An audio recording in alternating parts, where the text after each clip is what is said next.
Well, welcome. Thanks for coming. My name is Lisa Kiverist, and I am here on our farm in southern Wisconsin outside Monroe and part of the Renewing the Countryside team, bringing you this new program to help connect beginning farmers and underserved farmers to NRCS and other conservation resources. And if that was an acronym you haven't heard before, you are in the right place, and we will go over all of that. And again, thanks for your time. And I will talk through a, okay, hold on one second. In case folks I'm having a little, there we go. Okay, I am a poster child for rebooting your computer when you have a little tech glitch today. So thanks for everybody's patience with me.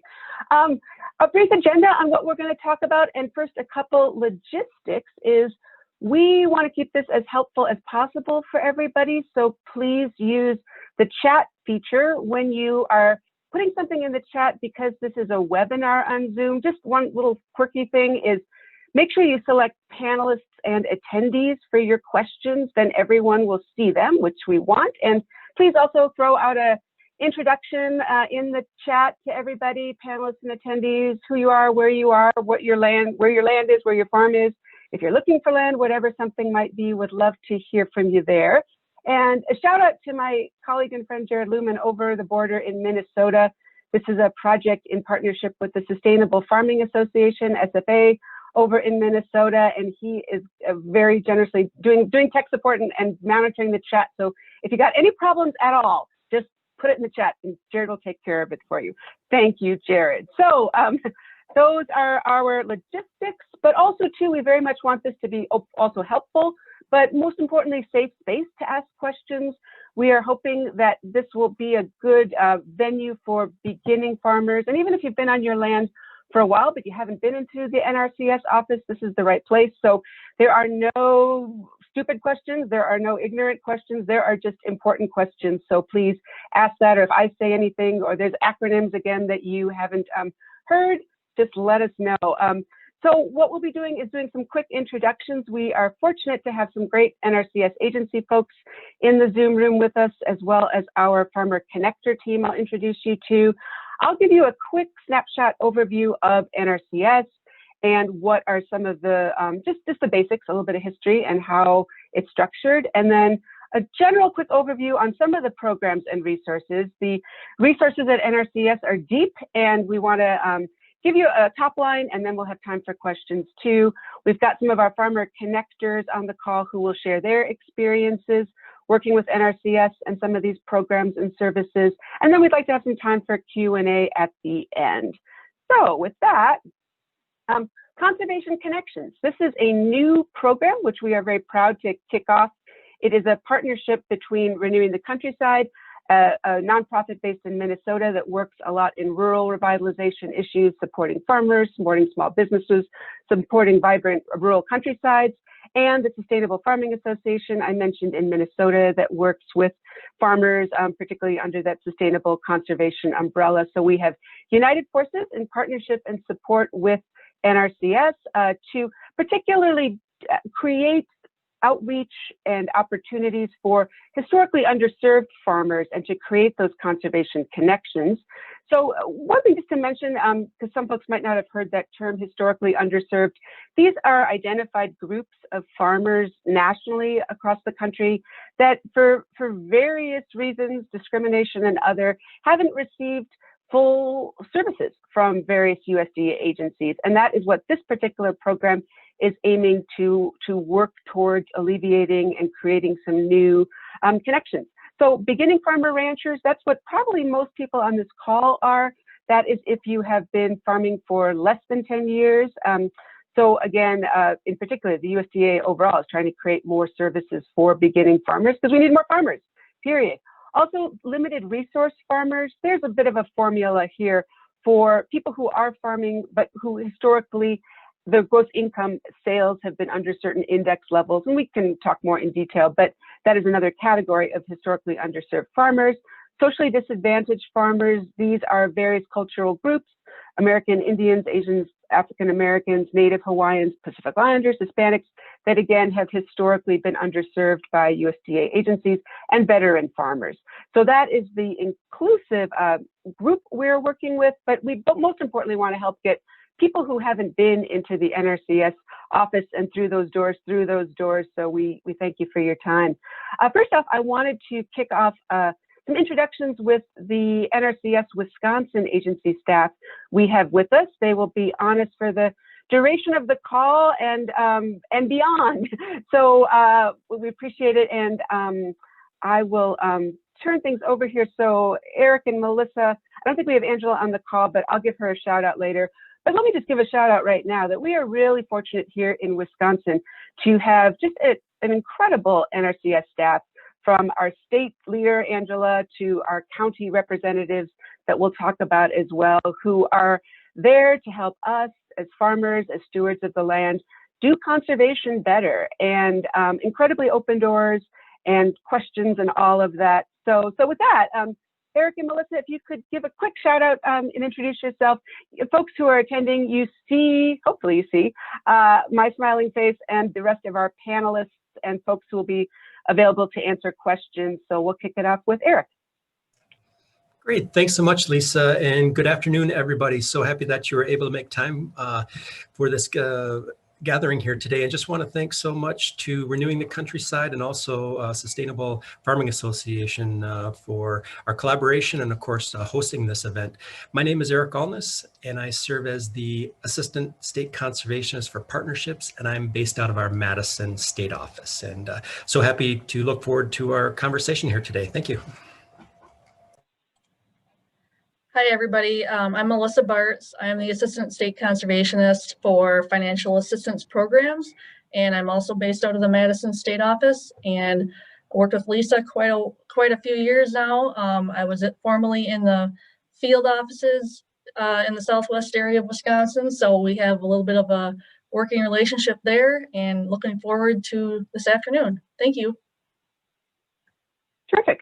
And Eric and Melissa, please jump in anytime with questions, comments. I'm going to give you the basics, but these are the folks seasoned in NRCS for many a year and can answer questions. So on that note, I want to introduce you to the other half of our team. So these are folks on this project with Renewing the Countryside who are our farmer connectors, because that's literally what we're doing. Is we are farmers ourselves, and we are connecting other farmers, landowners with NRCS resources. So real quick, and everything we're talking about, well, first off, the whole session's being recorded if you would like to watch this again, and we'll get you a detailed handout, follow-up via email that will have links for the various resources we're talking about, and also contact information for the farmer connectors you see here.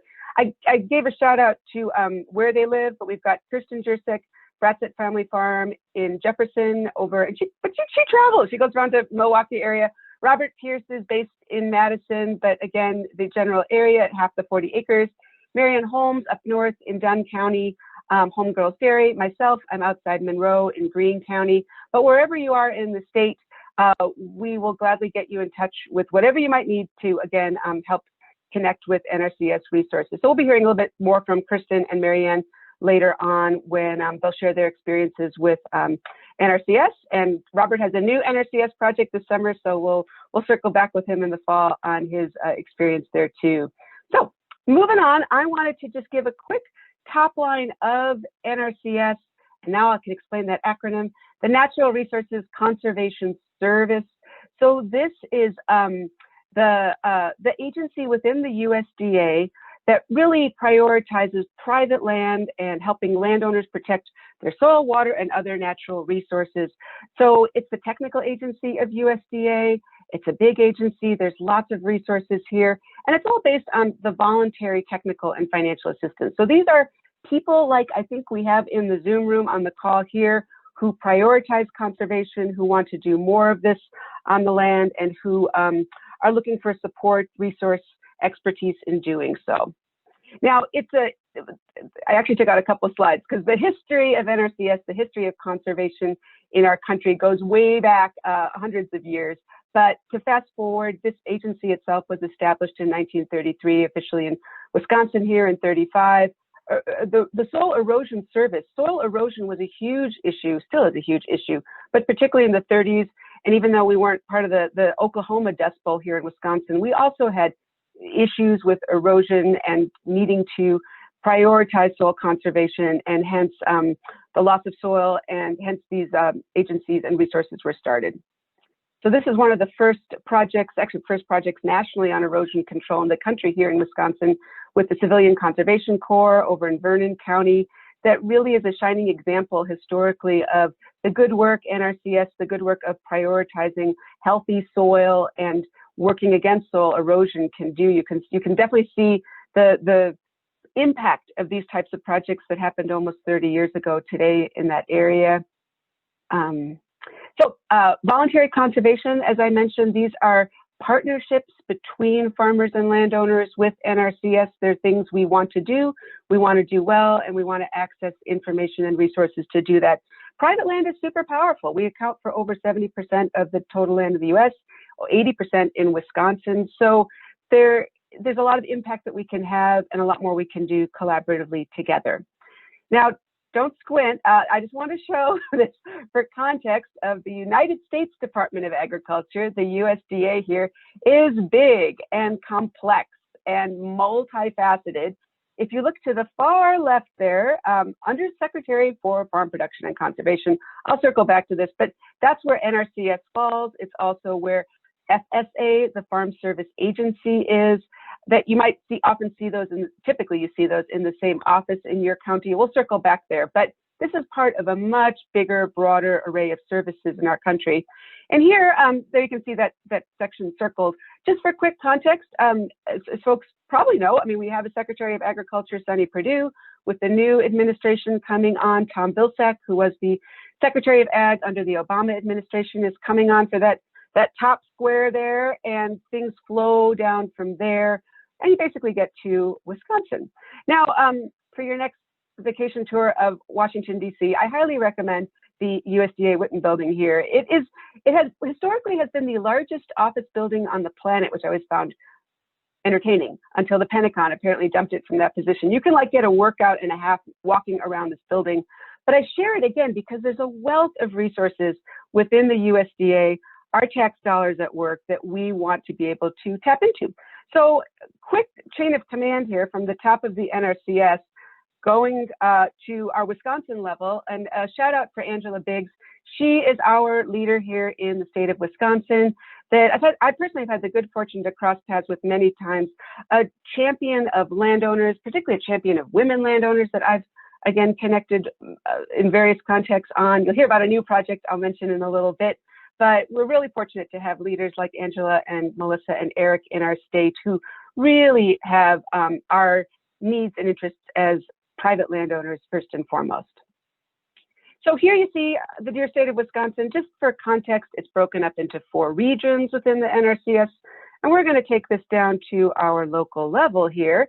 I'll email you this link, so don't squint too hard here. But you basically can see the NRCS offices. For the most part, particularly if you're in the southern half of the state, there is a county office, your USDA office, that houses your NRCS staff. When you get a little bit further north, they're a little bit more geographically spread out, but there is an office that's closest to you. And the way that works is, again, in the state, we have Angela as our state conservationist, and then things roll down to there. To the district conservationist, that would be the person who is in charge of your county. And then there'll be various soil conservationists. Sometimes they're called technicians, soil conservation technicians, in your local county office. The good news is they work as a team. When you call, you can talk to anybody and help navigate on where you need to be. They share a lot of roles. And as I mentioned, they also share the office typically with FSA, the Farm Service Agency. And just for quick context, because again, I'm hoping we have people new on this call who haven't walked into their USDA office. Those are 2 distinct departments in that FSA typically works on the finance side of farming. So if you're looking for a farm loan to purchase your farm or access capital, things like that is what the FSA typically works in. And the NRCS, as you are seeing, our conservation programs healthy soil, that sort of thing. So it's two distinct agencies, but that work in partnership together. And there are some things we can go into more detail, like you need a farm number to apply for some of the programs we'll talk about. You get the farm number to the FSA, cross the hall, go to the NRCS office. They all work together. So what we're talking about is funded basically through the Farm Bill, which highly recommend as light reading. I don't know how many thousands of newsprint papers it is, but this is super important. And I say this as somebody, and this is again part of our project here, is to really have peer-to-peer connections and those farmer connectors connecting each other with NRCS resources. But I'm not on the NRCS staff, so I can give a strong shout out to keep aware of the Farm Bill as we move towards a new Farm Bill. And when things come up, to talk about funding, advocate for funding, call our representatives for funding, because these are the programs that come down on the local level to our farms, our soil, our communities that we all need, and we need more of, and we need to fight for. So that's the Farm Bill. Here's the Farm Bill in a nutshell. Some folks don't realize the bulk of the Farm Bill funding, as you can see by that big blue slice of the pie, goes towards different nutrition programs, things like SNAP, farm to school, school access funding, and then conservation and other programs along with that. Okay, to the mission and vision statement of NRCS. The mission is delivering conservation solutions so agriculture producers can protect natural resources and feed a growing world. And that's important to keep in mind as we talk about various programs and resources, because that is the mission of how we as farmers, as agricultural producers, can better use the soil. It's not about increasing yield, but it's about increasing the health of the soil, which of course we all know will relate to increasing yield. So all good there. And the vision: clean, abundant water, healthy soils, resilient landscapes, thriving agricultural communities, which I would argue is probably part of all of our own individual personal mission statements, or perhaps the mission of our farms. So we are all on the same page and partners here. The priorities of NRCS, I just want to actually skip down more to the end there, of expanding focused outreach efforts to increase agency awareness among populations of young, beginning, small, veteran, historically underserved farmers and ranchers. This is a priority not only of NRCS, but USDA. And that is super important to see. And super important to see that both NRCS and within the larger context of USDA are realizing that farms don't come all in one size, big. There's small, there's diverse, there's all sorts of new types of operations popping up, and that's great. And that is where these different programs and resources can adapt to best to support us. All right, moving to soil health, because that is really the bulk of everything we're talking about here, is healthy soil and how that can help conservation, help steward our landscape, and all of those things that tie into that. So it's important because healthy soils are high-performing, productive soils. So even though we're not talking necessarily about increasing yield in this call, healthier soil, the healthier our yield, the healthier our landscape. Healthy soils can reduce production costs, improve profits, and protect the natural resources on and off the farm. And to throw in here a Franklin Roosevelt statement: the nation that destroys its soil destroys itself. And I think we can all head nod that's as true today as it was when he first said that 75 years ago. If not, we would say even more important in our current changing climate. So healthy soils can reduce nutrient loading, sediment runoff, increase efficiencies, improve pollinators and bees and butterflies and wildlife habitat. Us having been on our land here now heading into 25 years, and having really worked on this and having seen everything from the worms increase to the bees to the diversity of wildlife, even on our small acreage. It's rewarding, inspiring, and it happens when we do the types of things that look at the long term and look at things beyond our life cycle on the farm. 5 principles of soil health. And again, hopefully with people on the call who are new to some of these things, or who perhaps like myself moved to our farmland without a farming background, or really a biology background, or let's just say even a science background, but a passion for sustainability and the environment, and I'm learning as we go. But to that point, this kind of nicely synthesized things of the 5 principles. First, soil cover. of keeping plant residues on the soil surface. So this has to do with what Mother Nature knows best. She's growing things that all serve a role in healthy soil, and utilizing the soil and minimizing erosion and looking at it holistically as a whole cover. Secondly, limiting disturbance, minimizing tillage as much as possible. Again, she's doing things for a reason here, but those things add up by leaving the soil alone to do its own good stuff. Third, living roots, keeping plants growing throughout the year to feed the soil. Cover crops, even on our small acreage, we do cover crops in our rows, use those to add a variety of nutrients and carbon to the soil. And you can start small. You can start very small, as we've learned, but they all are things contributing to soil health.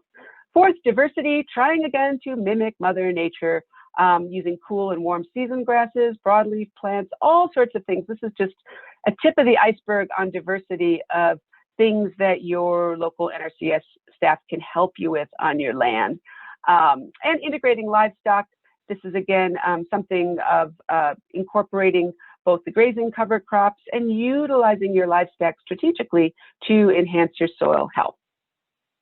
So with that in mind, again, all this will email to you so you can look at it as your leisure, especially these websites. But the first one I want to give a shout out to, the NRCS Gov Delivery.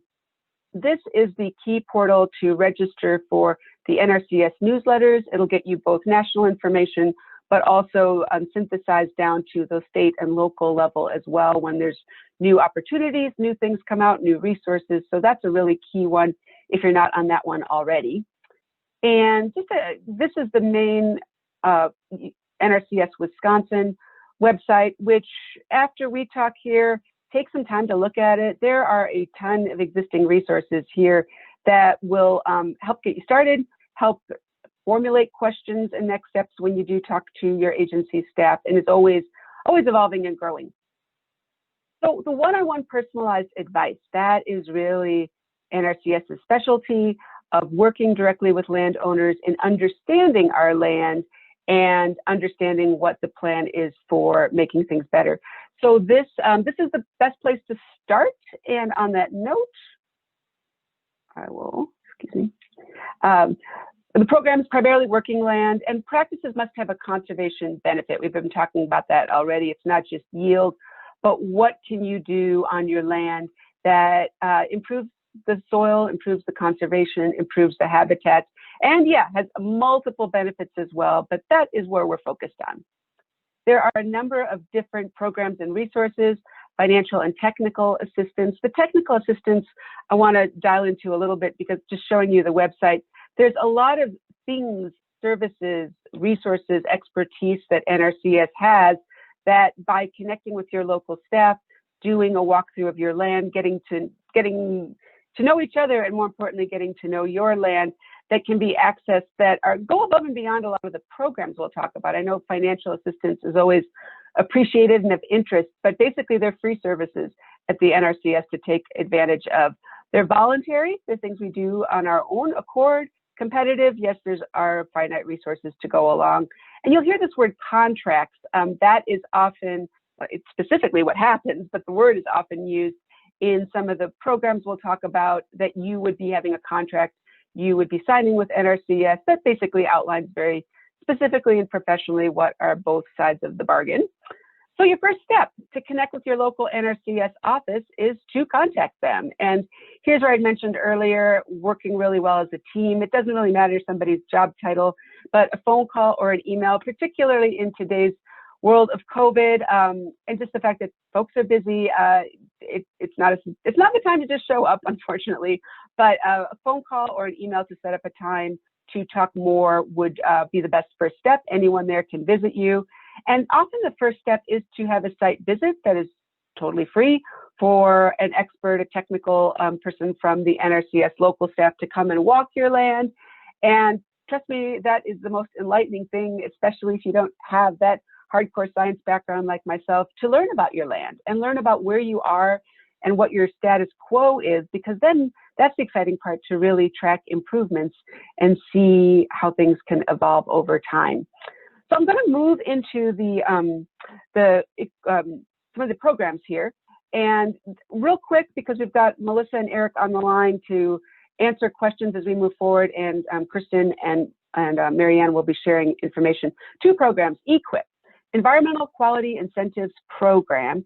This is typically where folks would start out with accessing a program within NRCS. It's voluntary conservation that promotes a wide range of practices. There's over, I think, 100 practices that qualify under EQIP. And I have some listed here. There are special rates even available for the historically underserved, socially disadvantaged farmers that, again, you can get more into the details there with your agency staff. But these are practices that address resource conservations on your land. So the first step is to understand your land, what is needed in the conservation realm, and moving towards that. And then here, I'm just listing really quick some categories and specifics. There's a lot of these online as well in more detail. But again, the most important part is understanding your land in partnership with your local NRCS office as to what's needed. But energy is a big one, pollinator and wildlife plantings, livestock and grazing. I know Kirsten and Marianne will talk more about their experiences, conservation activity plans, soil erosion, huge in how can we reduce that, improving water quality and overall soil health and plant health. But like I mentioned, over 100 practices, so this is a quick top line there. The second program I want to mention is the Conservation Stewardship Program, CSP, and this is still a fairly newer-ish program within the USDA that rewards existing conservation on your land and gives you incentives to do more. So this would be something, again, you've been already doing conservation practices, you're committed, you have a plan to both financially reward you for what you're doing and also provide you incentives to do more on your land. So these are longer-term commitments, they're 5-year contracts, and they build on conservation practices available in EQIP. So as I mentioned, typically EQIP is where folks get started and then can roll into there and do a CSP program down the line. Okay, I am going to turn things over to Kirsten Jersick, who is truly a walking encyclopedia of conservation practices and NRCS experiences. And Kirsten, I'm going to advance your slides, so you just let me know when you want the next one. And thank you very much. Yeah, thank you, Lisa. So as Lisa said, I'm Kirsten Jersick, and our family's farm is Broadside Family Farm.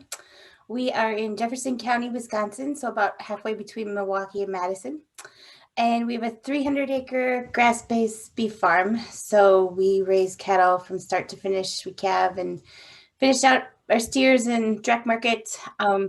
So about maybe 15 years ago, it's been quite a while now, I went into our local NRCS office. I had heard about the EQIP program, and we were looking to convert some of our row crop land to pasture land and expand our grazing.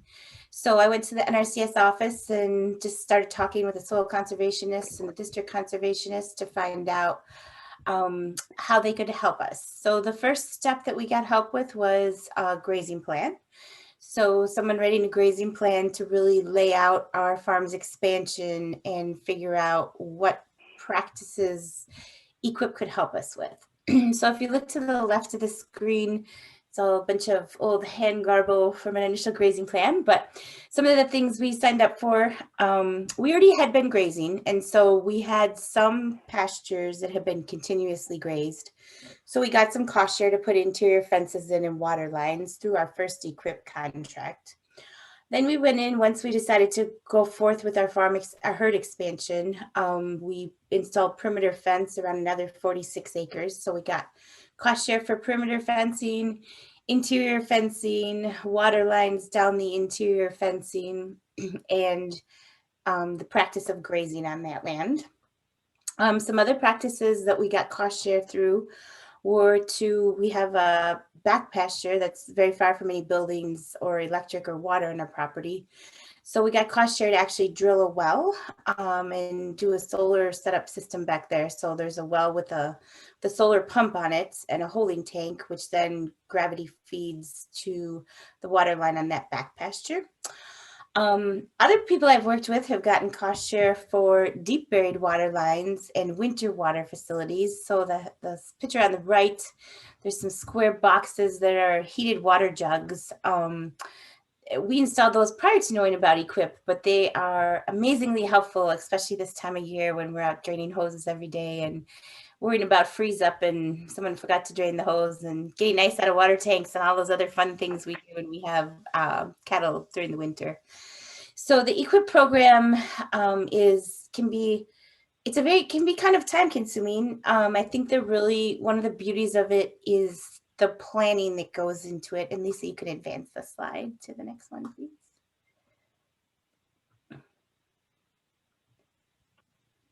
Oh, okay. Maybe we missed that one there. Okay, so for grazing, I feel like the planning that goes into it is super important, just to make sure that we're covering all bases and that we're really doing a lot of great conservation on the land. So the planning is important.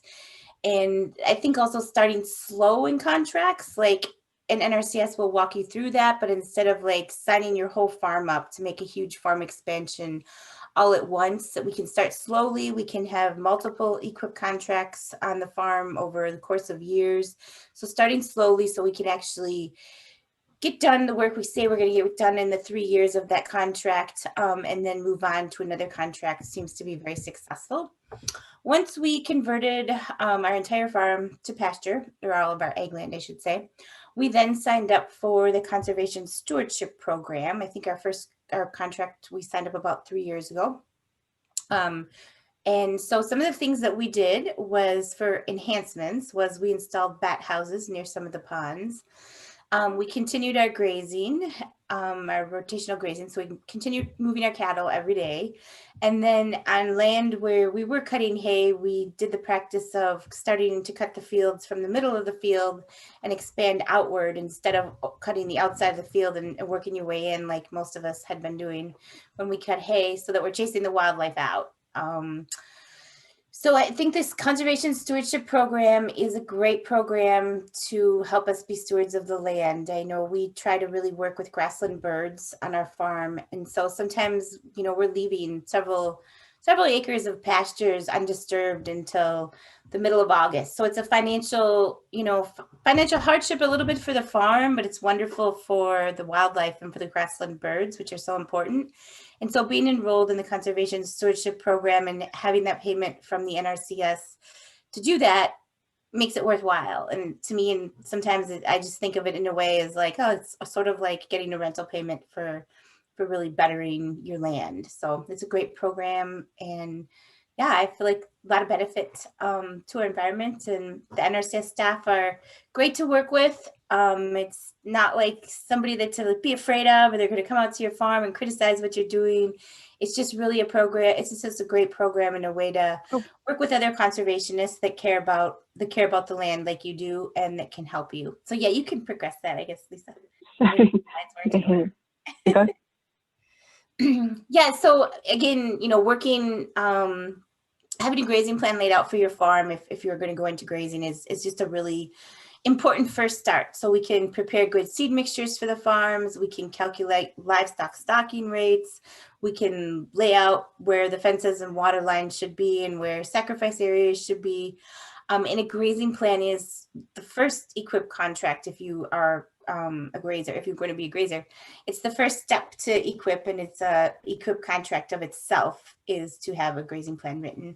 And there's myself and several others across the state are technical service providers for NRCS, so available to help write those grazing plans and help assist the NRCS when sometimes they get super busy. So there's technical service providers for a lot of different EQIP practices. And your local district conservationist or soil conservationist in your county office can share those lists with you, and you'll find them online as well. So that's how well it worked great for us. So excellent. Thank you, Kirsten. Marianne? Hi, so I'm Marianne Holm, and I'm in West Central Wisconsin, and I did not grow up on a farm. We actually bought our farm while we were living in Newport Beach, California, but we were originally from the area, so it wasn't like we were completely outlanders here, but had never managed a farm or managed really land before owning our farm. We purchased our farm in 1997, and just to kind of give an overview, like a really high up view, when we purchased our farm in 1997, you know, we had all this, we have 100 acres, which is a small farm, but, you know, in respect to someone coming in from a neighborhood in the city, it was a lot. So, you know, asking our kids now, go out and dig some worms so we can go fishing. Well, that didn't go far because our farm had been managed conventionally and there were no earthworms on our farm when we moved here. So yeah, go down to the corner store and buy those worms. But so we had a plan to revitalize our farm and to you know, get the dairy started again. So we attended grazing conferences, and the first thing again towards NRCS is that we entered into that grazing project or the grazing program that Kirsten talked about. And as we had NRCS and other helpful agencies and outfits help us with implementing that grazing project and program, we noticed that our cow pies would just sit in the field and they wouldn't go anywhere. So our kids could take them and like throw them like Frisbees because they just didn't break down. I'm just mentioning these things because it's a long progression, and you know, each step that we took entering into the grazing program, rotationally grazing our cows, moving them each day. Well, that led to an EQIP, you know, program for the fencing. We got cost share for fencing, and I think you're showing right now some of the perimeter fencing, which is so nice to have because coming home from church on Sunday and finding your heifers in the garage is not a real spiritual moment, I can say.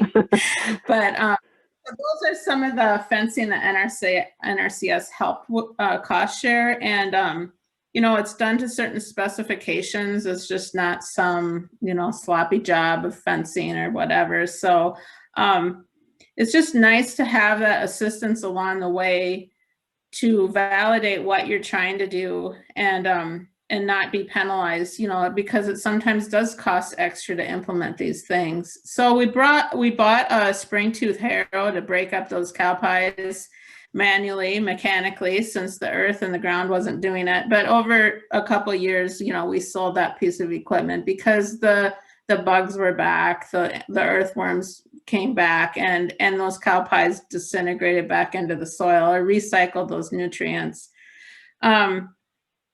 So NRCS has helped us with the fencing, the cost share fencing, the grazing. I asked NRCS for a list of programs that we've done since 2001, right around that time, and they sent me a whole giant spreadsheet. And I thought, you know, it's really hard to put on their professional hat and go into all these acronyms with all these different programs, but I can say that the perimeter fencing, establishing a wildlife corridor, having helped to manage our forests, because the woodland areas too, we may not be putting them into agricultural production, and in our case, just grazing our whole farm, but that also helps retain water and soil, and it does impact our little microclimate on our farm. So to capture water, it's nice to have the expertise to know how should I be managing our woods and forests.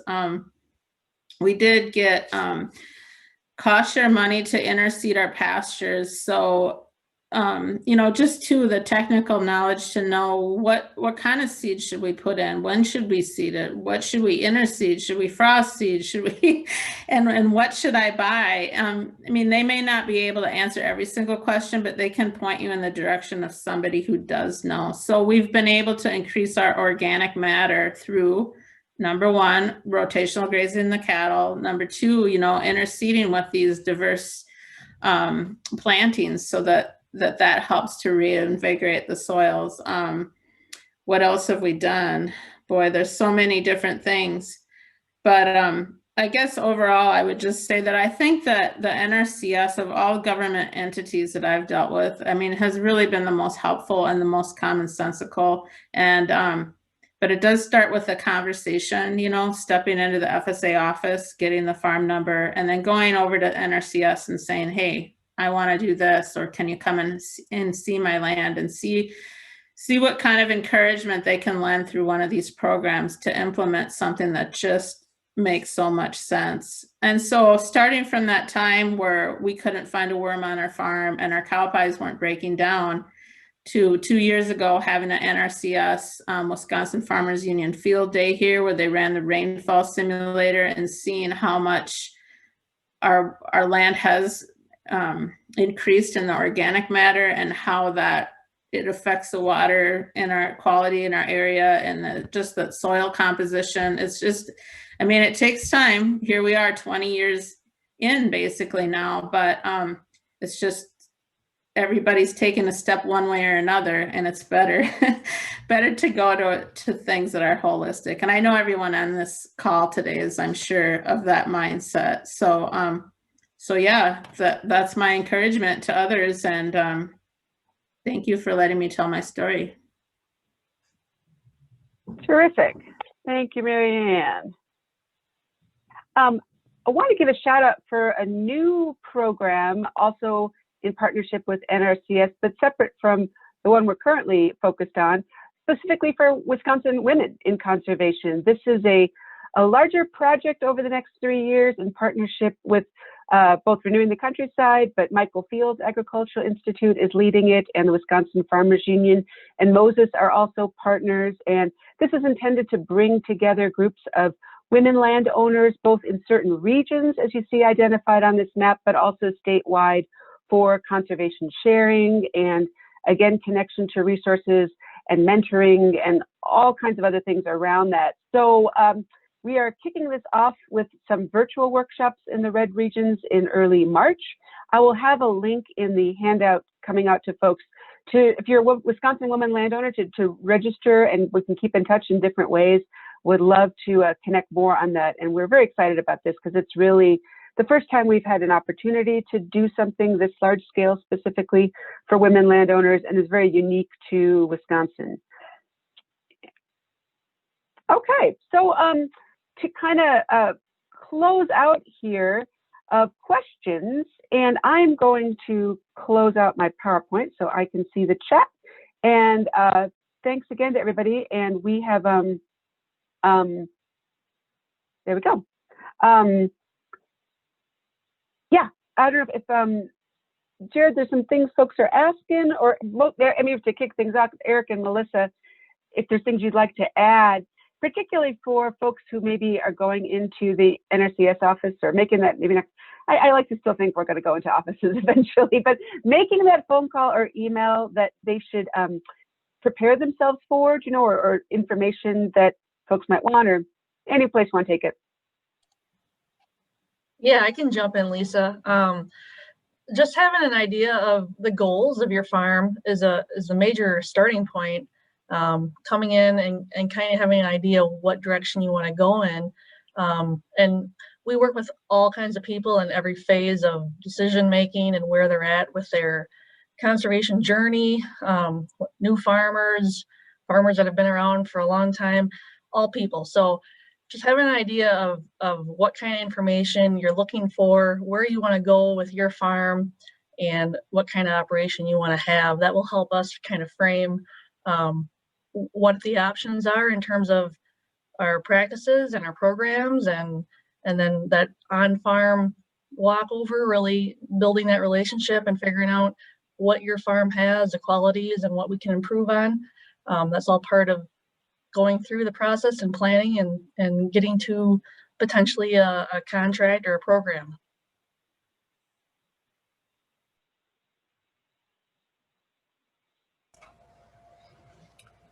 Yeah, Lisa, that's, or just to add one additional point, I think Melissa covered it great. With regards to where our offices are located, in Wisconsin, we have offices, not necessarily in every county, but almost every county, especially in the southern 2/3, and they're traditionally in the county seat. If you don't know where our office is located, certainly a quick look on the internet, just Google NRCS Wisconsin Service Center location. You should be able to find it right away. If not, certainly any of us on the call here today can certainly assist you and point you in the right direction too. So. Excellent. And I wanted to give a shout out here now that I'm back outside of my PowerPoint to Jan Joanitas, the other face you see on the screen there. She is the founder and executive director of Renewing the Countryside, who brought all of this together. And excellent. All right. I don't know if we have other, I know we have a lot of people with good resources on the call here as well. So I want to give a shout out Ruth Rabinowitz, who is a steward of land in Iowa, who I think, Ruth, if people just Google your name and NRCS, they will come up with all sorts of stories and profiles of some amazing things that she has done, continuing her dad's legacy of land conservation in Iowa. So lots of inspiring stewards here for sure. One question in the chat box there for our NRCS experts now with COVID and the challenges that's presenting, how does outreach look? Or how do folks, or how would you encourage folks to reach out to their local NRCS office? Yeah, I can take that. So either a phone call or an email. We have a directory on our Wisconsin NRCS website. And starting there, if we can socially distance, we can come out and do planning with you and do a farm walkover, and we will take all the precautions that are recommended. And as long as we're outside, that is desired. And we'll do the best we can around COVID. But we have a lot of resources in the office that we can start that initial planning. And then once we know kind of where you want to go with your farm or making those decisions, we can keep moving forward. There are some nice days out there, even though it's January, we can come out and keep moving forward with you. And Melissa, with the programs we talked about, EQIP in particular, is there any deadlines with that, or how does the calendar work with folks applying? So we take applications on a continuous basis. Really, we're working with you through the planning, figuring out what you want to do, and then we'll line you up. When you fill out that application, you'll be into the next round of funding whenever that may come. We get funding at different points in the year. So we really are just operating continuously year round. If you miss a certain cutoff for a certain funding cycle, you'll just be put into the next one, and it's just continuous. And the best thing is just if you're interested at all, we start that planning and you fill out an application, and that way you'll be ready for the next sign up whenever that comes. Excellent. All right. Well, if anybody has anything else to add there, we can close things out, get folks resources via email, and importantly, please keep in touch and reach out. I will get you the contact info myself and Robert and Kirsten and Marianne here in Wisconsin. But wherever you are, please keep in touch, and we will keep in touch with you with this project in particular, as we do have things like field days and other in-person events planned as we roll into the next 2 years. So we look forward to meeting in person and being outside on the land in the future. And thanks again to Eric and Melissa for your time today and for all you folks do. And we will all keep in touch. Thank you, everybody.